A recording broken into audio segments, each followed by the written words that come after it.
Hi guys, Sean Darling here of Lore Weaver Games, and today we're going to be learning Wonderdraft. If you've ever wanted to make outdoor maps, continental maps, world maps, this is the best and easiest way to do it. Check it out. Lore Weaver Games, where tales come alive.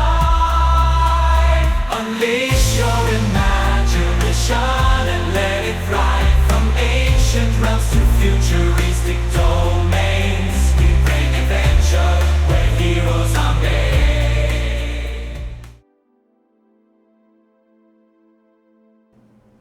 Hey guys, so here we are in Wonderdraft. So this is a lot like DungeonDraft, only this, I believe, came out first.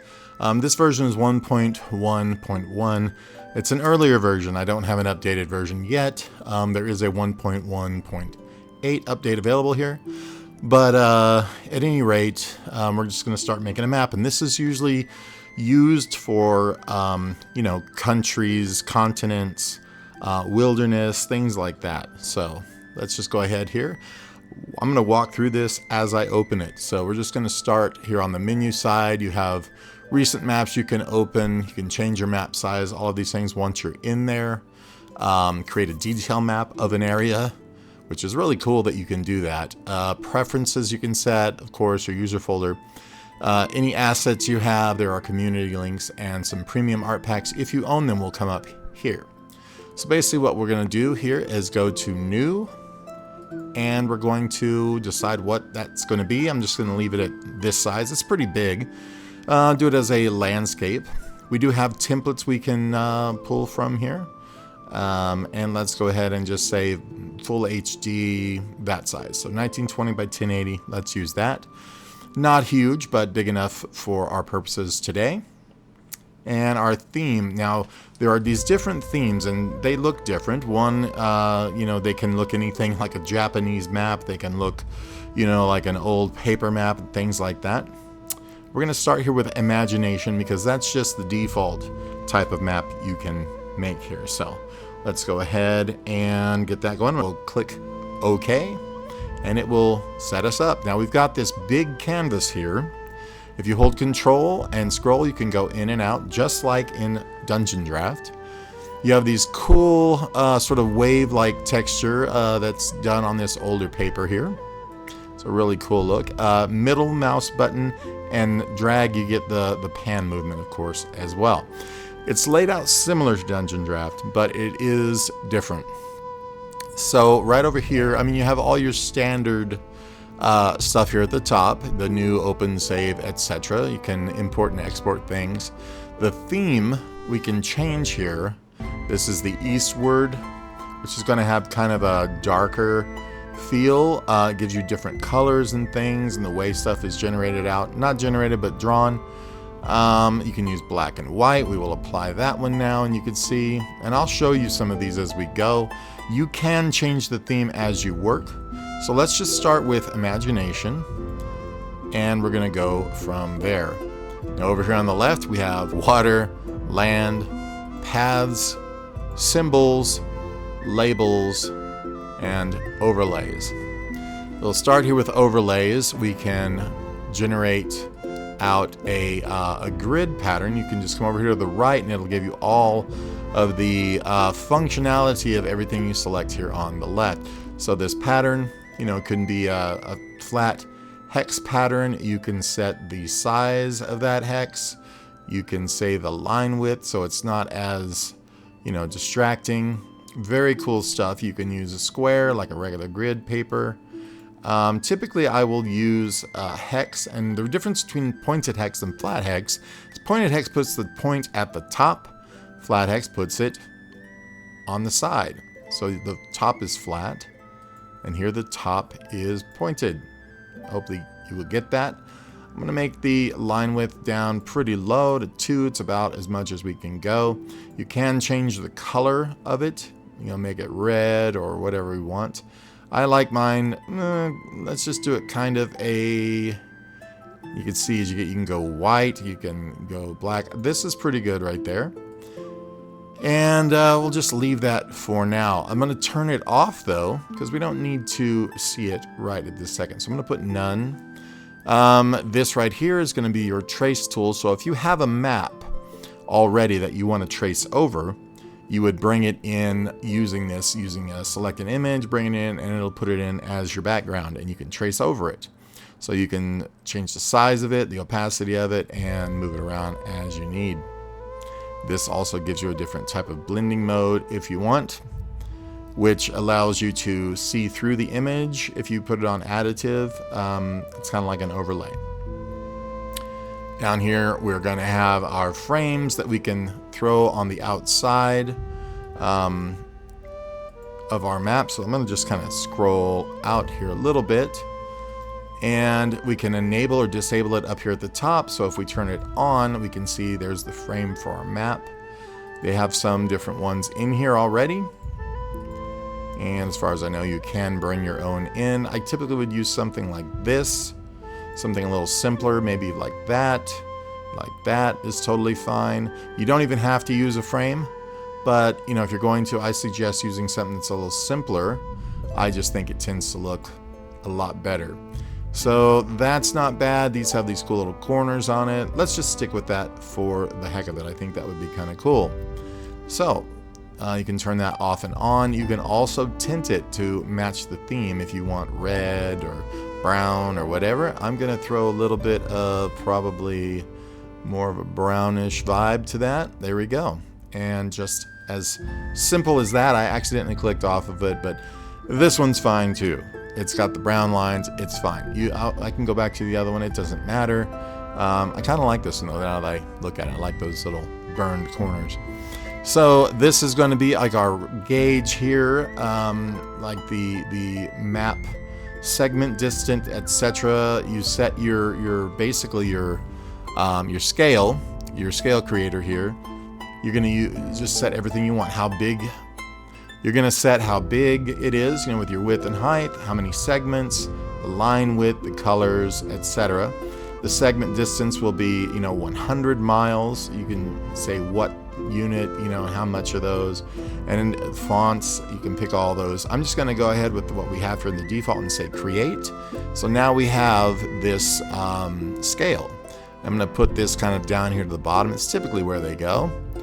And now we can come here to our measuring tool. So anytime you're working, you can just grab this and pull it out, and it'll tell you how far is it between those 2 points and how far is it between those points. And we can clear that out at any time, and we're good to go. So that will help you while you're working. So now let's go back and actually create what we want to create. If we click on the water tab and just come down here to these tools, you can see this one is the water appearance. And once we click on it, we can go over here to the right and we can see the hue of the water that we can change here. The saturation of that if we want. And I say, you know, something around there maybe. The stain amount, this is how much staining of the map we have, which I like a lot of that. The water value, you know, how light and dark it is. Let's just keep it there. You can also click this randomize button and it will make a random setting for all of these settings here. Now, that is this part here. If you click over here, and the button next to it, these are the map effects. These are, you know, all the things you have set for the rest of the map. You know, you can adjust the vignette strength here, which I typically like a good amount. The coastline style, this says dash pattern, the color, etc. And you'll see when we get into this, but you have these two buttons. So this is going to be your map effects, which is probably going to be up here most of the time. And then this is going to be the tool we have selected and its functionality. So we're going to go down here farther now to the river tool. And in the river tool, we can draw a river by clicking and pointing, and then when we'll accept that when we're done, like so. And those settings for it is going to be over here. You can make the river really wide, you know, really small, the roughness of it, you know, how much it meanders. The defaults are really good. If we go up with the roughness, you'll see it's a lot more of a rough river than if we go down, and it's going to be a lot smoother. So I kind of like this up at a 2 or 3, probably 2, meandering the same way, how much it will wander as it goes forward.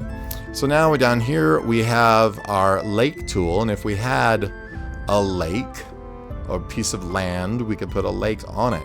So we can just click here and there's your lake, and click here, there's your lake. But it will not create them unless we have land. There are many other brushes here, the freshwater brush, erasing, of course, the watercolor brush, the windrose tool, or the windrose move tool. So you can put this just about anywhere you want it. Now let's go back to the top here and go with land. Now land is what you're going to create the most of to start with, obviously. The first one on the list is the landmass wizard. Once you click on it, you can see that we have these tools over here, settings over here. So we can do uniform, continent, archipelago, or archipelago, however you pronounce it. Atoll, I've been called one of those before. World, and equirectangular. So let's just go with uniform. And what's really cool, we can just click the generate button and it will generate the landmass, which looks really good already. And if you don't like it, you can always invert the landmass and it'll turn the water into sand or land, and vice versa. We can also regenerate if we don't like it, and there we go. So that's how to do that if we want. Now, if we go farther down here, we have the landmass brush. This allows you to paint land wherever you want. So if you wanted a little island here, you could just paint that in. And you notice there are rivers because we left our old rivers there. So those can be erased, no worries. But you get the idea. And if you wanted that to, kind of jitter around more, use a little less, precision, or just make it, kind of tinier, smaller moves to get it more natural looking, you can do so. We can erase the land wherever you want. You can raise the landmass. So if you want, you can just start painting in an area and it will essentially lift the dirt out of the water, if that makes sense. It generally gives you a much nicer edge, looks a lot more natural, and you can also get rid of these rivers by painting to raise the landmass. Obviously it will not be as low to create river connections and so forth. It's really just a brush that's kind of painting away stuff. But you get the idea. You can go right along your edges and use it, and it just looks much, much cooler and much more natural now, like a real map would. So I'm going to zoom in just slightly more. And now we've got the landmass brush. Same thing. You can just lower and come in here and create dips and valleys, and you could take away from your edges just the same. You can adjust your roughness and brush size. And then here, of course, is our ground color brush. Now this one's really cool. Let's just take, like, say, a lighter green here and kind of go, well, that's kind of a darker green, but you get the idea. We're just going toward the edges here of the continent to make those more rich from the water, let's say. And let's take some darker greens now and do those kind of through here. Now, granted, it really helps if you turn down your opacity and all that kind of stuff, maybe your brush size a little bit, and you can start painting in these areas to have a nice little map. You can also come in with even lighter green, throw that toward the middle maybe. It's all up to you. And in the end, you can really wind up making up some really, really good looking stuff. Some blackness here. Maybe there's some ashy.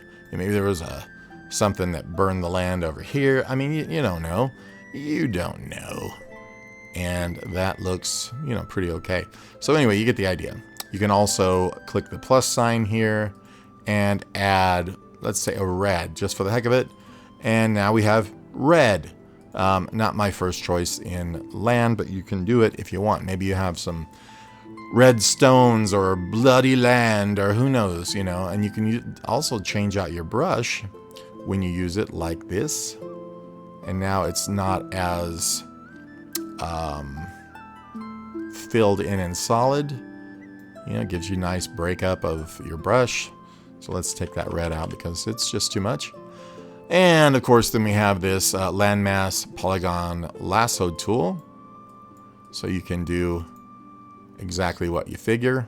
You can fill that. You can erase it. You can cut it. Copy and paste. So lots of great stuff. And let's go ahead now back up to the paths tool. Now paths are going to be interesting because in the first one, you're going to click here and you're going to open up these settings for the type of paths you want to have. So if you want to make a path, just like before, you just sort of click point where you want that to go. And when you're done, you right click and it's set. Now this was just a straight line path.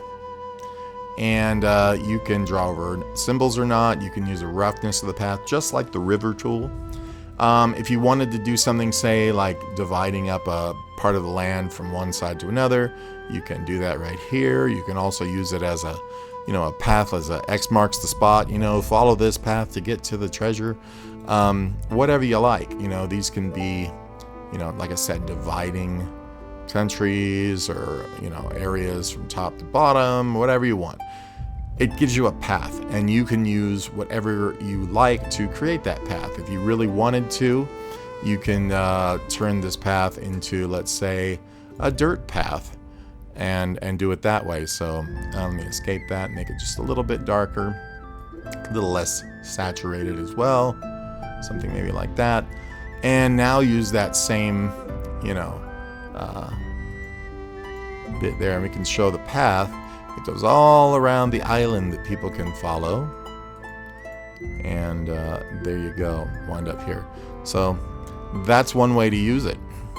We can come down here to the move path tool, and now we can grab that path we made and shift that around if necessary. And then this is the territory tool, and if we want to create a new territory, it's right there. We could mark the territory as a territory. You can clear it. You can change the color of it. If we want to go with, hey, let's use red for that territory. And this is really, really handy for setting up world maps and stuff like that. So I think you'll understand. So let's go ahead and clear that out. And now we're going to go on to symbols, and this is what most people are probably familiar with. Here we're going to have things like symbols, symbol tools, tree brush, mountain brush, and the eraser, and of course the move tool. So what we're going to go in here is the symbols, and we're going to have multiple things here now. We're going to have the map effects, of course, we're going to have the tool options, and then we're going to have our symbol layers. You can put these on separate layers just like you can in DungeonDraft. If you're not familiar, watch that tutorial for sure. But you can just do things like take this bridge, let's say. We'll just knock the scale of it down and say in your game there is a bridge, that goes somewhere around here. And now, of course, we have that bridge. All right, so you can come in here with your symbols now. And let's just take this symbol here. Now, there's a grouping of these that are kind of similar, and that's probably the best to use to make an entire town. But here's something cool you can do. You can, before you place them, you can hold Alt, and it will reverse the symbol. You can hold Shift, and when you roll your scroll wheel, it will shift through all of those symbols down on your symbols here. So you can kind of pick and choose before you place a symbol. And let's place another one, but we're going to roll scroll wheel by itself to scale. Hold the shift and scroll, and you'll get a different symbol. And if you want that to look flipped, just hold your Alt key and flip it, and then select. And then this one will be for the other side. And you can kind of make little towns and all kinds of stuff. So that's great for things like that. Now, let's get into other things, because you can literally search for forever for different symbols. Now remember, this isn't making a 100% realistic type map. This is a little bit more of a stylized, isometric kind of vibe. You're wanting it to look kind of old world. That is the point of the map. So we're going to take some trees. So we click on the tree brush and we just come in here and look for, I don't know, trees we want. Let's just pick this standard tree. And if we want trees to be around this village, you can just paint those up in here like so. And enjoy, enjoy your trees. You can do this all over the map. You can select different trees instead, like maybe there's pine trees. And once again, we can scroll to make those bigger. And we'll put those over here. And you get the idea. So holding control, pulling out. At the end of the day, it looks very cool, especially if you spend some time on it. And now you can change the scales, the placement rate, and density. We can also make it a lot less dense when we do them. We can make them a lot more dense as we do them. You get the idea. How many it places at once there, how quickly. You get the idea. So now we're going to come down here to the mountain tool. And now, guess what it does? Makes mountains. All right, so we can come here and find the mountains or hills we want to use. Some of these are see-through, which is always good because they just sort of work with your background. Some of them are not. Let's just place some hills around, and there you go. And we can take maybe this guy here, stick it over here as a mountain, and you can see through it now. It really, really works out well because it just goes with the map automatically. We'll just add a little extra giant peak on that one, and you can even throw down clouds. These are more stylized, obviously. Yeah, and we can just sort of go to town with those if we want to as well. Next thing is going to be our erasing. So anything that we don't want, we just come in here and do that. Self-explanatory. And now we're going to go down to labels. And all maps usually will need labels. So right here, we just click on this first tool. This is our text tool. And we can do presets here of what we want: city, town, water, and terrain. So this is the terrain setting. This is with a font that we're just going to pick whatever we want. I'm going to use Lancelot. We're going to change the font size up to, I don't know, let's try 70. Let's try 90. And of course you can rotate it this way, which is always handy. You can move it here. You can change the width of the outline color, how it aligns. And this is really cool because everybody wants this. You always want to be able to do that kind of thing. And you're going to use the move label tool here. And the way you use it is you click on it and then you click and drag around and it will select. You can put this where you want.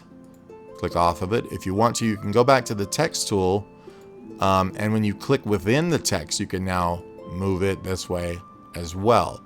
Let's go ahead and make this even bigger. Let's go with 150. It's a pretty big label there. We're going to move it up a little bit higher. And let's go in here and change the name of this. We're going to call this Crap Island. And, no particular reason. And cool. So we have that. You can, like I said, you can curve this once you have it highlighted. So if you have your label set up here and you want to do things to it after the fact, click within the letters and sort of drag and highlight them. Now you can change, the stuff after the fact. Now the box tool, we can create a box and then put our text within the box. So now we can make another one, put it over here, change the curvature. Maybe we want to write, some stats about it or information about the island. Would be really good to put in something like that. All right, cool. And now your overlays. This is what we talked about very first.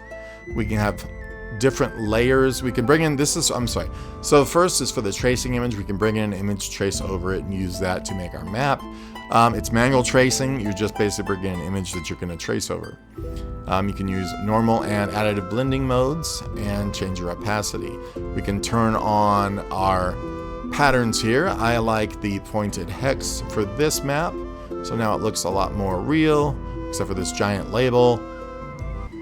Okay, so that's pretty much all there is to it. And you're ready to export, you just come over here to export, and you can do it twice upscaled. You can do it as a multi-plane image where all of your layers are retained, as a height map, and you're good to go. It's a very simple process. One thing I suggest going through though is your overall look and feel. A good way to do that for sure is just, best way to do that is to come up here to theme and just change your theme to black and white and apply it and see what that looks like to you. So that's pretty cool.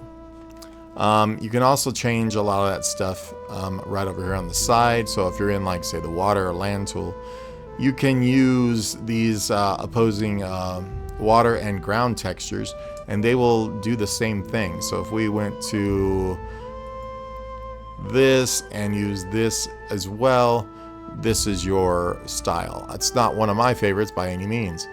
So now let's try eastward and apply that. Now we have this beautiful Eastern style map, which I really like. It's got a very Lord of the Rings feel to it, to me. And let's try another one, feudal. This is going to be more like that feudal Japan, Asian style map, which is really nice. Just go through a few more of these. Imagination, I think we've seen. Let's try it. You get that idea. Let's go with adventure. You get this, which is cool. It's also kind of a little bit of a Lord of the Rings-ish style. Paper, it's pretty cool as well. It's a little more like a old map, which is very useful. Pastels works beautiful, and you can always lighten the water if you want and so forth. Terra, and not my favorite on any level, and worn, which is the other one here, which I really like as well. I like the little coastal sort of outline that we're looking at. So if we wanted that, just close that up, and you can come in here and see all your little stuff. And there you go. That is pretty much how to use things in here in Wonderdraft. Thanks for checking that out. There will be more tutorials coming up for this and other software. So have a good day.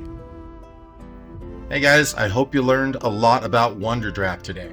Great program for doing all your continental and world maps.